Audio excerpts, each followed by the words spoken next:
نمیدونم کی نفسام بند بیاد و من خدا نکنه مامان. این چه حرفیه که میزنی؟ شما هیچیتون نمیشه. حالتون کاملا خوبه.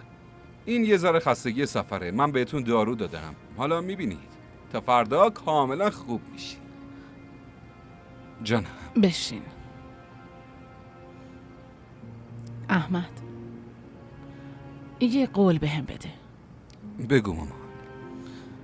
سنا مسئولیت توی پسرم. تا وقتی اون سر خونه زندگیش نره من دلواپسش میمونم. نمیتونم آروم باشم. شما اصلا نگران نباشید. هر وقت به خواست خدا وقت و زمانش برسه بعدش میبینید که برای خواهرم عروسی خیلی مجلل میگیرم. شما نگران نباشید. فعلا بخوابید و استراحت کنید. احمد، من شما دوتا رو به سختی بزرگ کردم. خیلی شرایط سختی رو از سر گذروندم.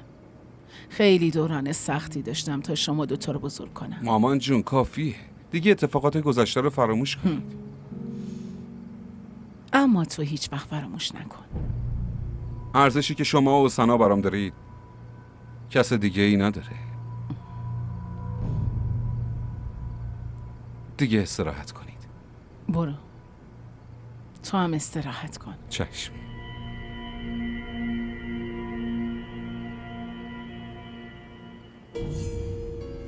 مامان، چرا فکر میکنی داداش احمد بعد از ازدواجش من و شما رو فراموش میکنه و به مریم بیشتر توجه میکنه؟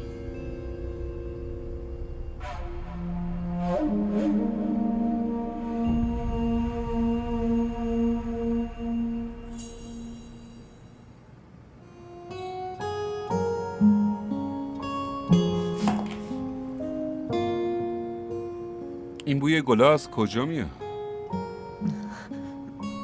بوی عطر منه. اوف. دوستش نداری؟ بوی عطر منو بعد جود سر درد میکنه. واسه همین خوشم نیومد. الان پنجره رو باز میکنم.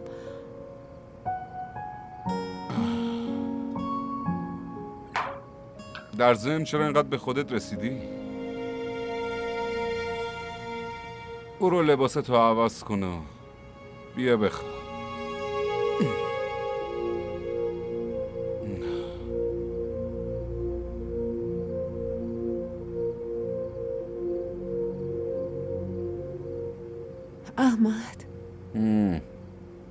احمد میخوام با مامان بابام حرف بزنم. فعلا بخواب. فردا بهشون زنگ میزنم. بخواب دیگه، بخواب.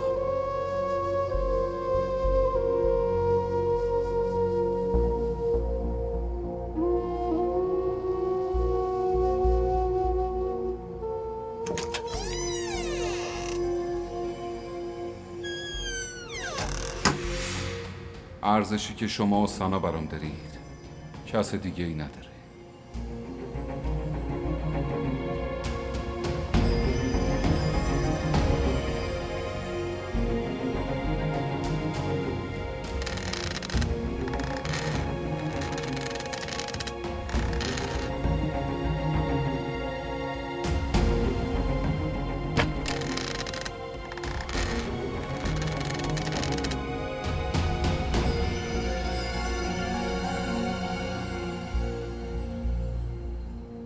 قبل از این من هر وقت شریک زندگی متصور می‌کردم دختری مثل تو توی ذهنم میومد.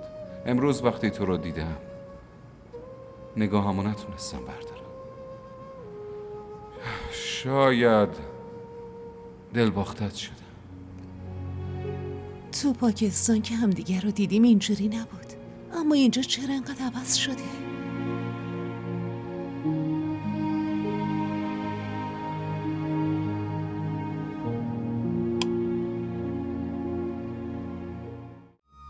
کانال ما رو سابسکرایب کنید. حمایت شما به ما روحیه میده.